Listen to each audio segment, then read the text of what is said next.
Assalamualaikum warahmatullahi wabarakatuh. Ini pemuda-pemuda tapi kayaknya kok baru kedinginan dikit, enggak semangat ini suaranya ini. Harus strong. Assalamualaikum warahmatullahi wabarakatuh. Dah lumayan ini. Bismillah, alhamdulillah, wa syukurulillah, wassalatu wassalamu ala Muhammadin ibni Abdillah, wala haula wala quwata illa billah, amma ba'd. Yang terhormat dan kami hormati Sahibul Majlis Adik Dr. Kiai Haji Iman Fadilah MSI. Yang terhormat dan kami hormati Al-Ustadz Samsudduha MSI. Bapak Ibu Kang Mas Mbak Yu, hadirin wal hadirat rahimakumullah. Marilah yang pertama kita panjatkan puja dan puji syukur kehadirat Allah Subhanahu wa taala atas segala limpahan nikmat, taufik, hidayah dan inayahnya, sehingga alhamdulillah pada malam hari ini kita masih dapat melaksanakan rutinan kita di jamaah majelis dzikir Al-Fadilah, ya, walaupun tadi dalam keadaan gerimis, ya, gerimis mengundang untuk masuk rumah, ya, kalau hujan deras mengundang masuk kamar. Tadi sudah masuk tapi keluar lagi karena ngertinya sudah tidak hujan lagi, tapi begitu keluar dihujani lagi, ya, dan masuk lagi. Alhamdulillah ini sudah hangat malahan di dalam. Alhamdulillah. Semoga ini tidak mengurangi semangat kita dalam berlomba-lomba mencari kebaikan, fastabiqul khairat, ya. Tadi sudah banyak disampaikan Pak Iman, ya. Insya Allah dengan berkegiatan di sini mendapatkan banyak kebaikan, ya. Yang di kos-kosan mungkin tidak bisa asrokolan, di sini bisa asrokolan, ya. Yang di kos-kosan tadi mau baca Al-Quran males, katanya Pak Iman dulu pas di kos-kosan males baca Al-Quran, tapi jadi dekan itu. Nanti yang tadi baca Al-Qurannya nggak males, siap jadi rektor. Karena rektornya mau akan ganti ini Pak Iman, ya. Ya. Semoga nanti Pak Iman yang semangat ngurusi ini jamaah, ya, banyak manfaat. Semoga besok kedepannya bisa jadi rektor. Bukan hanya jadi dekan, amin ya robbal alamin. Bapak Ibu Kang Mas Mbak Yu, hadirin wal hadirat rahimakumullah. Sedikit saya sampaikan, ya.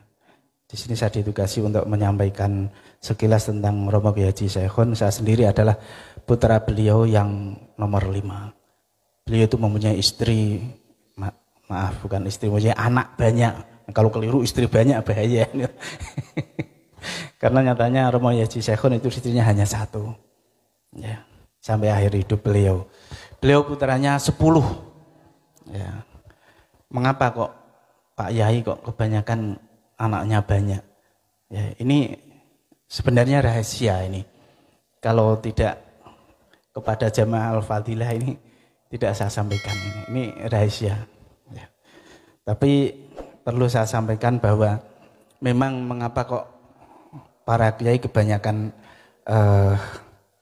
banyak yang punya anak banyak, ya karena memang kiai itu hiburannya hanya itu, tidak ada yang lain. Pak Yai mau ke gedung bioskop ya wagu terus saru, ya, Pak Yai mau ikut-ikut dangdutan juga ora pantas, ya.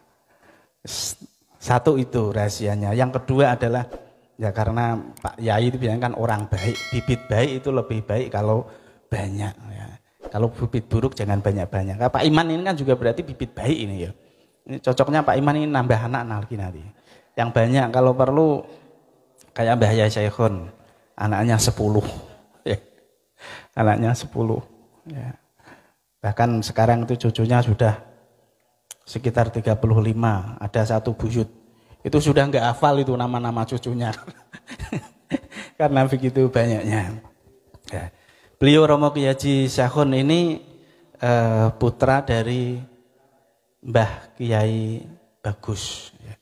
Mbah Kiai Bagus. Nama aslinya Mbah Syekhul Hadi. Ya. Tapi karena beliau itu orang yang menganggap semua itu orang itu baik. Tidak ada orang yang buruk. Semua orang itu baik. Maka kemudian beliau dipanggil sebagai Mbah Bagus atau Mbah Wali Bagus. Nah, Mbah Yai Syekhun ini putranya Mbah Bagus. Bahkan dari kecil Mbah Bagus itu punya anak banyak. Ini Mbah Yai Syekhun kecil ini sudah terlihat kalau nanti ini sebagai calon penerus beliau. Bahkan Mbah Yai Bagus sempat ngomong kepada Mbah Yai Syekhun kecil. Diomongi Hun gitu. Kan anaknya ya. Hun, sesuk sing bakal ngenteni aku ki kowe. Nak ora percaya, sesuk misalnya kok ora kowe sing ngenteni aku, bedolo patokanku. Sampai Mbah Yai Bagus matur seperti itu. Kemudian Mbah Yai Syekhun suwan ke Mbah Yai Muslih bin Abdurrahman Meranggen menyampaikan apa yang disampaikan abahnya ini. Apa betul seperti itu? Ya, oleh Mbah Yai Muslih, ayo mesti bener ya, tapi kowe kudu ngaji. Ngaji neng kene. Nah, akhirnya Mbah Yai Syekhun ngaji nyantri di Mbah Muslih Abdurrahman Meranggen. Dan sebagai santri, ya, sebagai santri yang tulen itu memang akan banyak mendapat berkah dan manfaat kalau juga ditambah hikmah, ya, hikmah dengan Mbah Yai. Romo Yai Syekhun juga hikmah kepada Mbah Muslih dan Mbah Ahmad Muthohar. Ya. Sehingga beliau kemudian alhamdulillah dari Meranggen kemudian beliau pindah ke Pondok Sarang. Ya. Pindah ke Pondok Sarang, bahkan beliau dititipi untuk dititipi ketika Mbah Lutfil Hakim Meranggen mondok di Sarang itu yang dipasrai Abah Romo Kiai Haji Syekhun. Nah, kemudian beliau mondok di Sarang itu saya lupa berapa tahunnya, tapi kemudian beliau menderita sakit, ya, sakit paru-paru. Ketika ke dokter itu kata Pak Dokter, katanya sebenarnya sakit paru-paru itu mudah sembuhnya. Ya, sembuhnya apa? Disuruh terus nikah. Dan ternyata alhamdulillah sembuh, nikah dan kemudian punya anak banyak, ya, punya anak 10. Dan beliau Romo Kiai Haji Syekhun sangat mementingkan, memperhatikan pendidikan dari putra-putrinya. Ya. Beliau selalu berpesan kepada anak-anaknya, kowe tak sangoni ilmu, ora tak sangoni bondo. Tapi tak sangoni ilmu mengko kowe iso golek bondo nek kowe wis pinter duwe ilmu. Maka kemudian beliau yang hanya seorang kiai kampung dengan mengaji, ngajari santri-santri dan nanam pisang. Bayangin dulu nanam pisang. Dari hasil pisang dan buah-buahan ini kemudian seluruh anaknya bisa disekolahkan di perguruan tinggi di saat yang lain saat itu misalnya tahun 80-an itu sekitar sini belum ada yang sampai kuliah, itu anaknya Mbah Yai Syekhun sudah suruh kuliah. Walau saat itu misalnya Mas Tali Tulap kuliah di Unisula itu ya dari sini sampai Kaligawi sana ya naik sepeda unta gitu. Sepeda ontel gitu, masih berat lah. Tapi kalau anak sekarang suruh kuliah naik ontel itu pasti tidak mau. Ya naik beat itu kadang masih malu, tuh mau beat gitu. Ya, itu seperti itu. Ya, semangatnya, pokoknya penting anaknya itu harus menjadi orang yang berilmu. Dengan bekal ilmu itu, insya Allah nanti semuanya akan didapat. Ya, walaupun belum ada yang dokter, tapi alhamdulillah punya menantu juga dokter ini ya. Dari 9 itu dari 10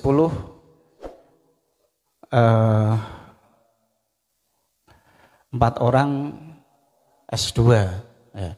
Yang lainnya S1 ya. Tapi alhamdulillah semua sudah mentas. Cita-cita beliau untuk mendidik anaknya semuanya menjadi sarjana itu alhamdulillah sudah dikabulkan oleh Allah Subhanahu wa taala. Walau ada satu yang tidak sempat kuliah di S1. Namun beliau sebagai seorang tua sangat memperhatikan anak-anaknya jangan sampai ada yang merasa dibedakan. Sehingga yang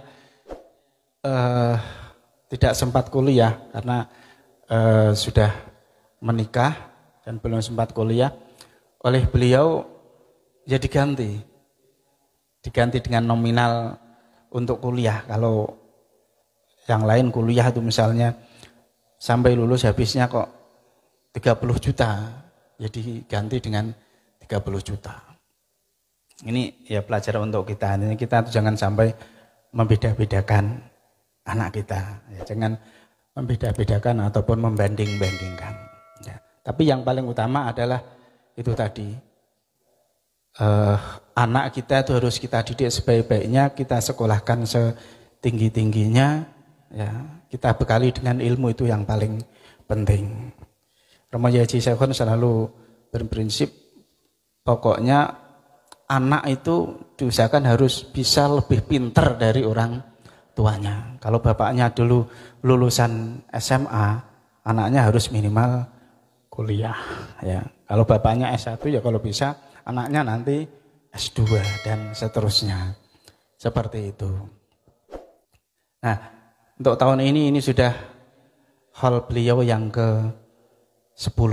Ya, hal beliau yang ke-10. Beliau dimakamkan di makam Mungkro. Ya. Ini saya ucapkan terima kasih sekali kepada Mbak Iman Fadilah dan jamaah zikir dan sholawat al-Fadilah yang pada malam hari ini mengkhususkan pengajian pada malam hari ini khusus untuk acara hall juga, hall Abah Romo Haji Syekhon ya, yang tepatnya sebenarnya tanggal 20 Rajab kemarin, tapi tidak ada terlambatnya ya. Untuk kebaikan itu tidak ada terlambatnya. Selagi ingat, selagi bisa tetap dilaksanakan. Demikian sekelumit tentang Romo Haji Syekhon dari saya cukup sekian. Wassalamualaikum warahmatullahi wabarakatuh.